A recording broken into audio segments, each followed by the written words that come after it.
¿Qué es el liberalismo? Bueno, el liberalismo es una doctrina, es una filosofía política que busca esencialmente evitar el conflicto civil, el conflicto social. Busca evitar una guerra civil entre las personas. ¿Y por qué puede pasar esto? Bueno, porque cada individuo tiene una visión sobre cómo debe ser la sociedad y muchas veces esas visiones son incompatibles. Entonces, si dos personas tienen visiones radicalmente distintas, ya digo, incompatibles sobre cómo debe ser el entorno que les rodea, ¿cómo pueden estas personas coexistir sin matarse, sin agredirse, sin que una domine, controle a la otra? Bueno, lo hacen mediante el liberalismo. Y el liberalismo se fundamenta en 10 principios que son los que posibilitan la coexistencia, la convivencia y en última instancia la cooperación entre las personas. ¿Cuáles son estos 10 principios? Bueno, en primer lugar, el individualismo político. ¿Qué se entiende por esto? Bueno, que el sujeto de derechos son las personas, son los individuos. Esto no significa negar la existencia del grupo, de colectivos, de clases, todo eso dentro del análisis social existe y está muy bien, pero ¿cuál es el foco moral en el que nosotros hacemos justamente foco? Es la persona. Es la persona alrededor de la cual se estructuran los derechos. Segundo principio, igualdad jurídica. No solamente la persona es el sujeto de derechos, sino que todas las personas, con independencia de su condición particular, todas las personas tienen los mismos derechos. Tercer principio, libertad personal. ¿Cuál es el principal derecho sobre el que se construyen todos los demás que tiene una persona? Bueno, el derecho a perseguir su propio proyecto de vida sin que otros le impongan el suyo, es decir, libertad. Libertad frente a la agresión del otro, frente a la imposición de otro, frente al control de los demás. Lo opuesto a esto es la esclavitud. Si yo no soy sujeto de derecho, no tengo iniciativa propia, por lo tanto soy una propiedad de un tercero. Y ese es el que manda, el que decide cómo debo vivir. Bueno, cuarto principio, propiedad privada. La libertad personal no solamente abarca las decisiones sobre mi propio cuerpo o sobre mi actividad en el vacío, sino que también mi persona interactúa con el entorno material de los demás. ¿Cómo se regula quién tiene derecho a participar del entorno material del otro y por lo tanto quién no tiene derecho a participar en mi entorno material? Bueno, esto se controla mediante el derecho de propiedad privada. Aquello que hemos ocupado pacíficamente sin utilizar la violencia, simplemente para mejorar mi proyecto de vida, bueno, se puede utilizar como yo quiera para poder desarrollar mis proyectos personales. Quinto principio, autonomía contractual. Las personas no solamente actuamos libremente, no solamente nos relacionamos en situaciones de control sobre nuestro entorno material, sino que también interactuamos con otras personas. ¿Y cuál es el instrumento que permite regular los términos más esenciales de esta interacción? Bueno, los acuerdos o los contratos. Yo hago esto, yo consiento que vos también participes en mi proyecto y esto es un intercambio que está acordado entre las partes que genera derechos y obligaciones que quedan reflejados en un contrato al cual ambas partes se comprometen en cumplir. Sexto principio, reparación del daño causado o responsabilidad.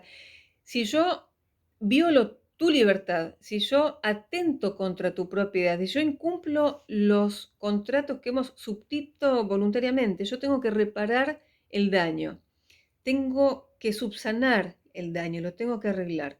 Si nos fijamos con estas tres ideas básicas, libertad, propiedad y contrato, basadas en última instancia en la idea de que todos somos sujetos de derechos y de igualdad de derechos, ya podemos decir que, o podemos explicar hacia cómo puede ser una sociedad que pueda existir, coexistir independientemente sin agredirse, e incluso interactuar circunstancialmente entre ellos a través del instrumento de los contratos. Pero las personas aspiramos a mucho más, aspiramos a integrarnos en grupos, en asociaciones, en colectivos. Entonces, el sexto principio es la libertad de asociación. Se puede integrar cualquier tipo de asociación. Evidentemente, al revés, ninguna persona debe estar obligada a integrar sociedades que no quiera integrar. Por lo tanto, la asociación y la desociación son parte del liberalismo. Esto genera normas estatutarias que tienen que ser acordadas por las partes, por supuesto, ya sea una familia, una empresa, una fundación. Se tiene que poner objetivos para conseguir los fines. Bueno, octavo fin es libre mercado. Las personas no solo se asocian para perseguir fines espirituales, religiosos, sociales, cívicos, sino también para perseguir fines económicos. Las personas se agrupan para ganar dinero, para producir bienes y servicios que puedan consumir ellas mismas o intercambiar con los demás.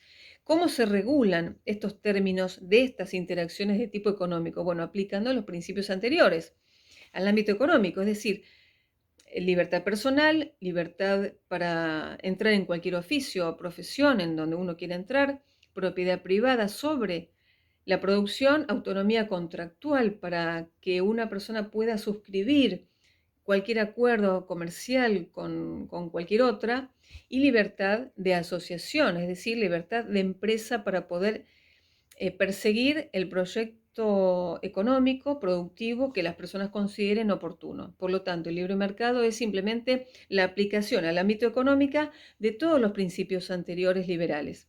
Noveno principio, gobierno limitado. Para que todos estos principios sean efectivos y no sean meras declaraciones de ideas, en la práctica se tienen que respetar. Entonces aparece este principio. Tiene que haber una comunidad que se dedique a velar por estos principios y evitar la imposición de los que quieran violentarlos. Entonces, cuando las personas no quieren reparar daños, cuando las personas se incumplen los contratos, tiene que haber alguien que controle todo esto. Ahora bien, el problema del gobierno en esta comunidad política organizada para hacer cumplir el derecho es que tiene mucho poder y por lo tanto puede convertirse en un agente que lastime el derecho de los demás. Y entonces, para el liberalismo, el gobierno tiene que estar estrictamente limitado, es decir, solo se debe ocupar de proteger los derechos individuales y velar por ellos. El gobierno no está legitimado para crear derechos aparte de estos que ya dijimos. Está legitimado para ponerse por encima de los individuos, siendo un servidor de las personas que necesitan ver protegidos sus derechos, pero no es el amo de las personas para tutelarlas de forma caprichosa. Por último, el décimo principio, la globalización. ¿Qué entendemos por globalización? Bueno, hoy en día globalización se entiende la de tipo económico, que también puede estar, pero también puede estar que los principios anteriores son universales.